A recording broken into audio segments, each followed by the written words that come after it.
E aí galera, aqui é a Ju, sejam muito bem-vindos a mais um vídeo aqui no nosso canal maravilhoso Multicore. Então, gente, eu fiz algumas enquetes com vocês lá no Instagram pra perguntar, na verdade pra perguntar as perguntas que vocês tinham em relação à memória RAM. Existe um vídeo aqui no canal sobre isso, mas é um vídeo longo, é um vídeo que tem uma correção de cor muito feia, eu admito. E, sei lá, eu pensei assim, vou fazer um vídeo explicando de novo, só que de uma forma um pouco mais resumida, assim, mais reduzida, e vou tirar dúvidas da galera. Então é isso, bora pro vídeo. Vamos começar então com os nomes, né? A gente tem DDR1, DDR2, DDR3, 4 e 5.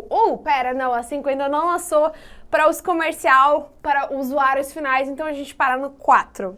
A primeira coisa, a coisa mais importante, e a única coisa que pode não ter compatibilidade é o número depois do DDR. Tá? Então, eu não sei se tem compatibilidade. Vê se a sua placa-mãe usa o DDR igual ao da memória. Então aqui a gente tem, por exemplo, memórias DDR4. Na hora de fazer a instalação da memória, existe uma única forma de você conectar. Se você conectar errado, você explode sua memória, tá? Ela vira uma bomba atômica. Não, zoeira, gente. Existe um corte aqui, tá? Então esse cortezinho, por favor. Ó, tá focando em mim. Agora focou. Isso. Esse corte aqui, ele vai definir como que você vai fazer a instalação da sua memória. Então, vamos supor, a gente tem aqui a instalação. Você tá vendo? Não vai conectar. Você vai quebrar a sua memória se você instalar dessa forma. Então, se você percebeu que o corte não tá alinhado com o corte do slot, você vira a memória e aí ela vai conectar certinho. Que aí o corte dela embaixo vai estar junto com o corte do slot. E aí é só fazer aquela força necessária com cuidado, mas sim precisa de uma certa força para aquela travinha do slot dar aquele clique, e aí você fica de boa e ela fica funcionando. Gente, eu recebi muitas dúvidas em relação à compatibilidade. O pessoal tem muita dúvida realmente nisso. E de verdade, a única coisa que pode dar problema, assim, de um jeito muito imediato e crítico, é justamente você estar tentando fazer a conexão de uma DDR3 numa placa DDR4 ou vice-versa. Atualmente, não temos mais no mercado, assim, oficialmente falando, DDR1 e DDR2. DDR4 e 3 ainda estão sendo produzidas. Mas Ju, que lá no Mercado Livre ainda vende memória DDR1. Sim, você vai comprar uma memória usada, não uma memória que saiu recente de fábrica. Então assim, mas essa memória é nova. Gente, essas memórias foram feitas há muitos anos atrás. Elas não são memórias novas, elas são memórias usadas. Mas vamos lá então, algumas outras dúvidas que o pessoal teve, que acho que a gente já vai iniciando falando sobre outras questões aí, principalmente a parte de frequência. Pedro Veleda perguntou, o que pode acontecer de colocar duas memórias RAM de marcas diferentes? O máximo que pode acontecer é o seu computador funcionar normalmente. Não tem nada demais, gente. As memórias, o que pode acontecer? Você pode conectou lá um módulo de memória e você conecta o segundo e talvez não funcione, porque os timings dentro das memórias, setados ali dentro da memória, eles são diferentes. Então, se você não for na BIOS e forçar os times serem iguais, talvez não funcione.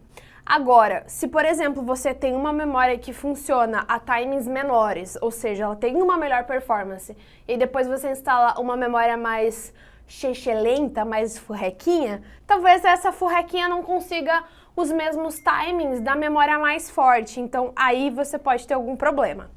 Então, basicamente, se não funcionar, eu tô supondo, né, que você tá colocando duas memórias de marcas diferentes, talvez de frequências diferentes, porque você simplesmente tem essas duas memórias lá jogadas. Porque, obviamente, se você for comprar essas memórias, tipo, eu quero 16 GB no meu desktop.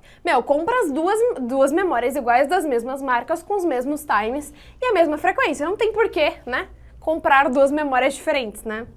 Então, tô supondo que você tá fazendo essa gambiarra aí, esse Frankenstein, justamente porque você tá com elas paradas. Pode não funcionar, pode não funcionar. Mas aí é aquela questão, você pode ir diminuindo as frequências e aumentando os timings para ver se ela para ver se elas conseguem aí conversar na mesma velocidade. Só para quem não sabe, os timings é como se fosse a latência da memória. Então tem vários timings lá. Quanto maior esse número, maior é a latência da memória. E quanto maior é a latência da memória, pior é o desempenho dela. Então, talvez a sua furrequinha, vamos dizer assim, a mais simples que você tenha, talvez não consiga andar na mesma velocidade que essa outra que talvez você tenha, que tenha uma performance melhor. Adriano perguntou: futuramente quero pegar uma X570 ROG Strix com 2070 Super e um 3700X. Qual frequência pegar? Olha, eu tenho hoje, as memórias que eu uso são estas aqui, da T-Force. Eu uso elas na frequência 3000 e funciona super bem. Eu tive problemas com memórias da Ballistix. Eu tava tentando rodar em 3466, só que aquelas memórias não funcionavam em nenhuma frequência no meu Ryzen.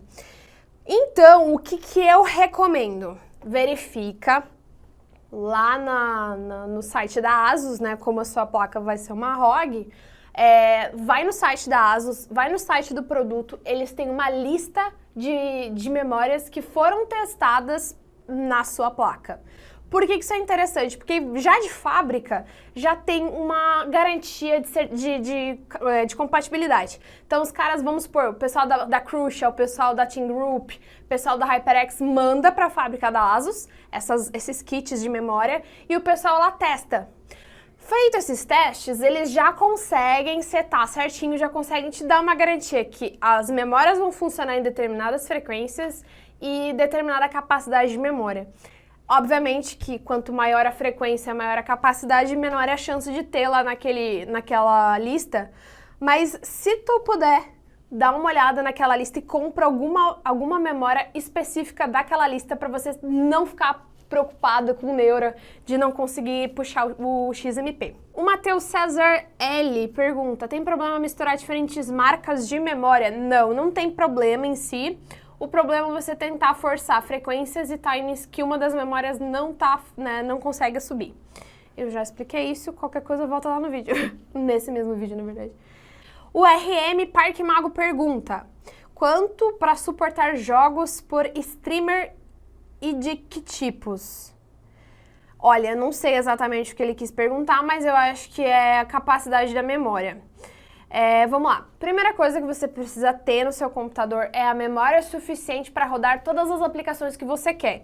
Então vamos supor que você está rodando um jogo, um sistema operacional, algum Spotify, um Deezer da vida, você tem alguns navegadores e isso gasta, sei lá, 6 GB de memória. Se você for streamar, você tem que pensar quanto mais o OBS ou o Streamlabs vai usar e ter esse total de memória. Caso o seu computador tenha chegado no máximo de memória, ele vai começar a usar o cache do seu sistema de armazenamento. Se o seu sistema de armazenamento for um HD, começa a dar lag. Por quê? Porque ele vai começar a usar o cache de um disco muito lento. Se o seu sistema de armazenamento for um SSD, fica lento, dá algumas travadinhas, mas não vai ficar tão lento quanto um HD. O que eu recomendo com base em absolutamente nada, porque eu não sei quais são os jogos que você vai jogar e não sei qual é a qualidade que você vai streamar. Pelo menos 16 GB. Tipo assim, o mínimo do mínimo para fazer, para rodar o jogo e streamar ao mesmo tempo. Próxima pergunta. Marcel Teclas. Queria saber se não usar memória em dual cai tanto desempenho mesmo. Exemplo, 4 mais 4 melhor que 4 mais 16. Pensa que o Dual Channel é como se fosse duas estradas e cada estrada ela vai ter caminhões passando e esses caminhões eles vão estar andando mais ou menos na mesma velocidade, vão estar usando a mesma frequência, mas um dos caminhões ele carrega 4 toneladas e o outro carrega 16 toneladas. Se você estiver usando aplicações que têm otimização para isso, vai fazer diferença. Se não, não. Agora, você vai precisar ver quais são exatamente as aplicações que fazem mais uso ou não. Efetivamente falando, minha opinião, tá? Se eu não pudesse comprar Porque assim, eu uso hoje 4 módulos de memória de 8 GB.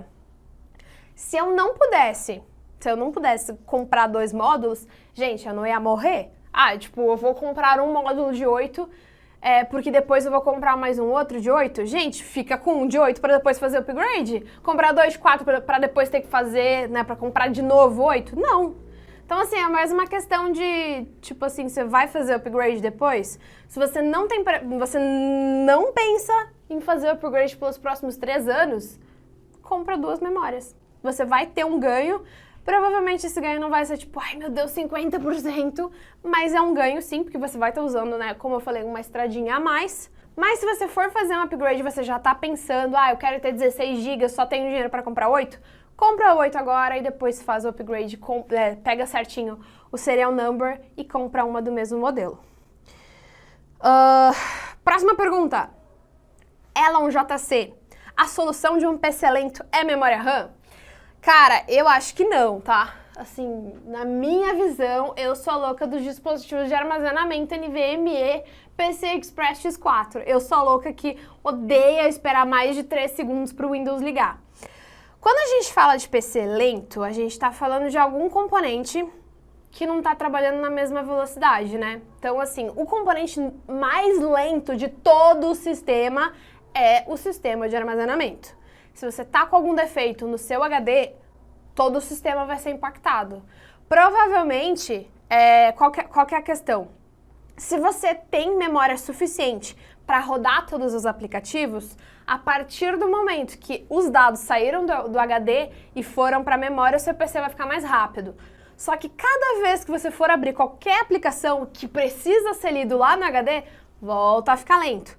E outra, se você está com um computador lento, e você tem HD, coloca um SSD, que a parte interessante do SSD é que quando você não tem memória suficiente, você ainda pode usar o cache do SSD e aí você não vai ter tanta perda de desempenho como você teria no caso de um HD. Talvez tenha ficado muito longa essa resposta, mas em resumo, talvez sim, talvez não. Eu acho que o problema é o seu sistema de armazenamento. Provavelmente você tem um HD e esse HD tá dando pau e esse HD tá fazendo com que toda a caravana demore um pouco mais para andar.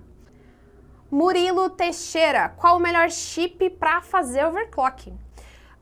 No caso da Intel, o melhor chipset, no caso, né, é o Z, porque na verdade é o único que faz, tipo, não é o melhor, é o único. E no caso da AMD, os 2 chips que fazem overclock é o B450 ou B550, que tá para lançar, e a série X também, X470 ou X570. O X570 é o para entusiasta mesmo, então se você quer, né, derreter em overclock, vai no X570, no caso aí da AMD. Mikael RT, uma memória de alta frequência. A alta frequência foi top. Sem dissipador, pode esquentar tanto a ponto de baixar a frequência? Sim. É por isso que as memórias voltadas ao público gamer, elas têm dissipador de calor. Então, se você não tem uma memória com dissipador de calor, talvez você tenha uma memória tipo DDR3 com frequência de... Cara, as que eu tinha da DDR3, elas já tinham dissipador de calor. Cara, se a sua memória não tem dissipador de calor, troca. Só isso que eu tenho a dizer. Troca. Wesley Souza. Memória RAM defeituosa pode causar problemas como atraso no mouse e teclado? Cara, pensando aqui, se a memória está defeituosa, o que pode acontecer? Especificamente a memória, tá? Não vai bootar, seu PC não vai ligar. Se ela realmente estiver com algum problema, não vai bootar. Se a sua memória estiver dando defeito enquanto você está usando o PC, simplesmente vai dar tela azul e vai desligar seu PC. E eu estou falando isso por experiência própria, tá? Então, assim, esses atrasos no mouse e no teclado, acho muito difícil ser da memória. Acho muito difícil ser da memória. Podem colocar aqui embaixo, aí vocês que são técnicos de informática e estão vendo esse vídeo, vocês já viram esse defeito? Se sim, qual que era a solução para ele? Juan 27 Portela. 2 memórias RAM da mesma frequência e gigabytes diferentes, algum problema? Não. Como eu falei, né? Só verifica se as memórias funcionam na mesma frequência e os mesmos timings. Antônio Barbante pergunta, se eu tenho 4 slots, os pentes de RAM precisam ser todos iguais? no caso, né, todos precisam ser 4 GB, ou eu posso misturar. Pode misturar, só que se você for misturar modelos diferentes, de linhas de produtos diferentes, de marcas diferentes, talvez você vai ter que usar os timings mais altos e as frequências mais baixas para que todas as memórias ali, todos os módulos funcionem. E outra coisa, gente, não adianta você pensar assim, eu quero ter 545 GB de memória. E aí você tem os timings super mega altos e você tem a frequência super baixa. Tipo assim, você não vai usar, talvez, né, dependendo do quanto que você está pensando aí, talvez você não vá usar toda essa capacidade de memória. Então, o mais importante eu já tenho a quantidade de capacidade de armazenamento dentro da minha memória que eu vou usar, beleza? A partir de agora, pense em frequência e depois pensar nos timings, tá bom? Vamos para a nossa última pergunta. João Vitor, 45. O clock maior faz muita diferença em jogos? Olha, eu não sei exatamente o que a pessoa está definindo aí como muita diferença, mas sim faz diferença. Então, a única coisa que você precisa verificar eu tenho capacidade de armazenamento na minha memória suficiente para eu conseguir rodar meu jogo? Beleza? A partir daí sim vai começar a fazer diferença a frequência. Se você tem uma frequência muito alta, mas a capacidade de armazenamento baixa, você vai acabar falhando no armazenamento porque o seu computador vai precisar fazer requests, né? Vai precisar pedir dados para o sistema de armazenamento e é aí que o desempenho cai. Então, garanta a capacidade e depois frequência, que aí você consegue mais frames. Gente, é isso. No final de tudo, fica aí a pergunta: RGB dá FPS? Coloquem aqui embaixo se vocês gostam de memórias com RGB. Se vocês tiverem mais alguma dúvida, podem colocar aqui embaixo nos comentários. E não se esqueçam, quando vocês fizerem compras aí de memórias acima da velocidade de frequência padrão, sempre ativem o XMP. Vou colocar aqui no final do vídeo rapidinho um vídeo de como que ativa o XMP numa placa da ASUS, mas aí você vai ter mais ou menos a mesma interface nos outros fabricantes, tá bom? Eu vou ficando por aqui e até a próxima.